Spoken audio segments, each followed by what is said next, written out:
श्री स्वामी समर्थ सगळ्यांना. कसे आहात मित्रांनो? स्वागत तुमच्या आजच्या नव्या कोरा ब्लॉगमध्ये. तर तुम्ही मागचा ब्लॉग बघितला असेल की आम्ही गिरणारच नाही, हिमालयाचा डोंगर चढून आणि केदारनाथला गेलेलो. आणि मग नंतर आम्ही खाली यायचा पण ब्लॉग काढलाय, पण तो थोडासाच काढलाय कारण घोड्यावर एवढा आदळत होतं, आमचं सगळं दुखायला लागले. म्हणून आज आम्ही मग आता आम्ही रूम घेतला इथे आणि आज आम्ही गुप्तकाशीमध्ये आम्ही रूम घेतलाय आणि आज आम्ही चाललोय तुंगनाथला, तिथे चढायचंय आणि बद्रीनाथला. तर चला जाऊया.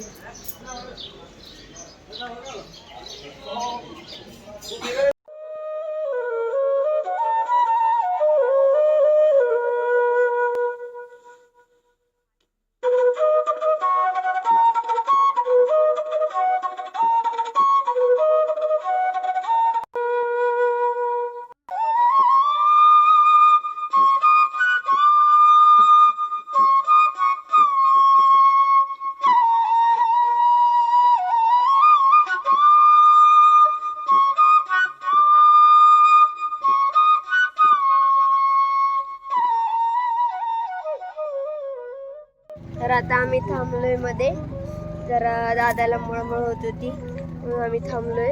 आणि पाणी ते भरलंय, आम्ही तिथे पाणी तिथे भरलंय. आणि तुम्ही फुलं बघा, फुलं एकदम मस्त आहे. अण्णा आणि काकी फोटो काढताय.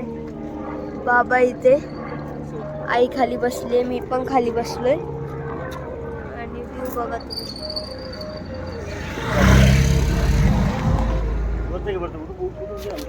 तर आता आपण आलोय तुंगनाथ टेम्पलला, तुम्ही बघू शकता. तर आता इथे पण चढायचं आहे 5-7 किलोमीटर. तर चला आपण आता चढू. चला, तर आता आपण निघालोय.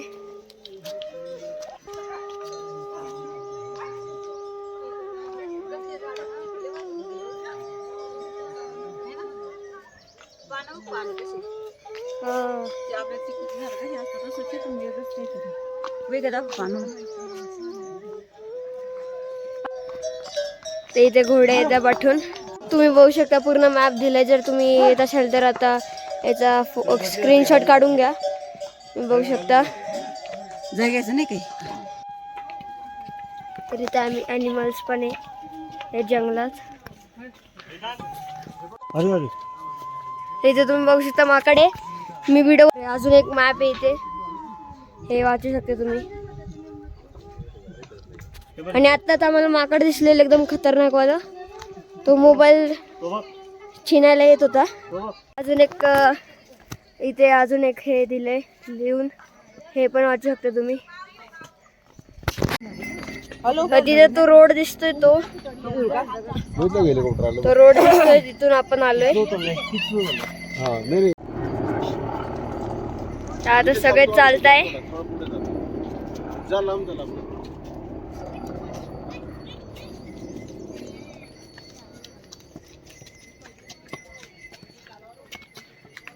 आणि आई सगळ्यात पाठी, हळूहळू हळूहळू. कसं मजा येते का? हा, मजा येते. तुला काय वाटतं, काय दिसायला पाहिजे का बिबट्या वगैरे? दिसायला पाहिजे. हा. आता मग अशी एक मस्त वाला पक्षी भेटलेला आम्हाला, त्याचा व्हिडिओ काढता नाही आला. मी झूम करायला गेलो आणि तो तेवढ्यात उडून गेला. तर बघू आता, तो परत भेटला तर तुम्हाला दाखवतो. मस्त होता एकदम. तर चला, आता अण्णा पण ब्लॉग करत होते त्यांच्या मोबाईलवर.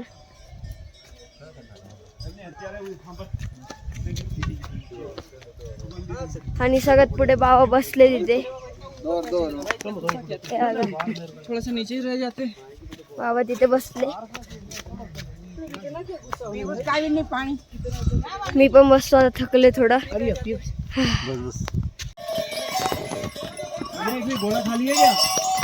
हे दोन घोडे जाते बघा.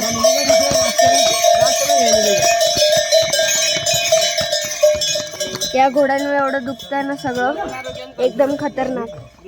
म्हणजे नंतर चालता येत नाही असं होतं. मग कधी बसू नका तुम्ही घोड्यावर. जायचं असेल तर हेलिकॉप्टरने जा, पण घोड्यावर नका बसू. बघू शकता एकदम प्लेन बायोम आहे मस्तपैकी. आणि आता अर्धा रस्ता तर आलोय आपण.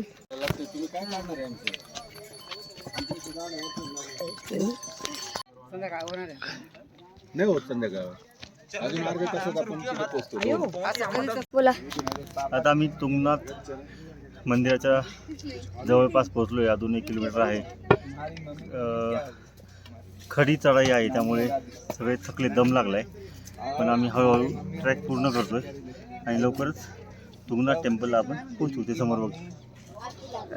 ते तुम्हाला दिसते या डोंगराच्या ढगांच्या पाठी. तिथे बर्फ पण असू शकतो. तर बर्फ असला तर मजा येईल ना. मस्त बर्फ असल्या म्हणजे बर्फ पडलाय आज. बघूया काय होतं. हा भेटेल तिथं निसर्ग सौंदर्य बघ. तिकडे जाऊ जरा. फुल ढग आहे.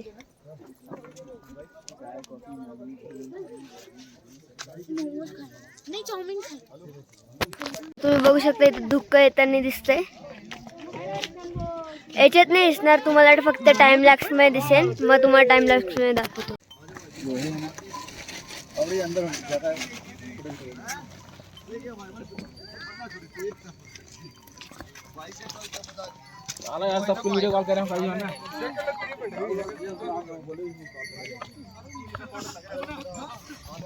माहिती. तर आता आपण तुंगनाथच्या मंदिराजवळ पोहोचलोय. आपल्याला 3-3.5 तास लागले आणि ते मंदिर सेम केदारनाथसारखं आहे. तर चला बघूया. आणि माहीत नाही मी तुम्हाला दाखवू शकतो का नाही. बघू, ट्राय करू. लपून छुपून दाखवायचं. कारण तिथं आर्मी वगैरे, पोलीस वगैरे असते आणि धुक्क पण येतं. तर कुठे गेलं? इतनी पीछे क्यों हो यार?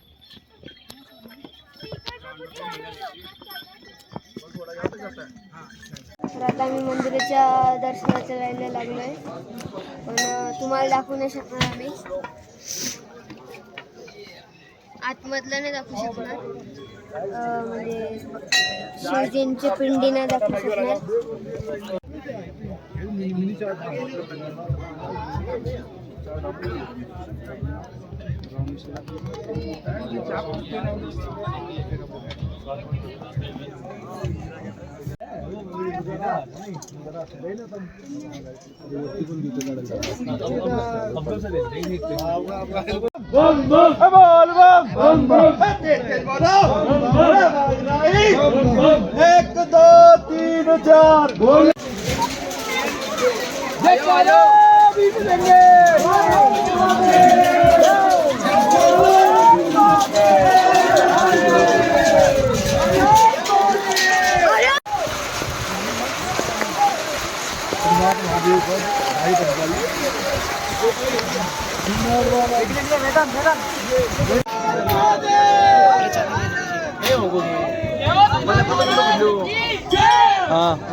तर आता तुम्ही बघितलं असेल की आता ओले पडत होते आणि आम्ही दर्शन घेऊन आलोय.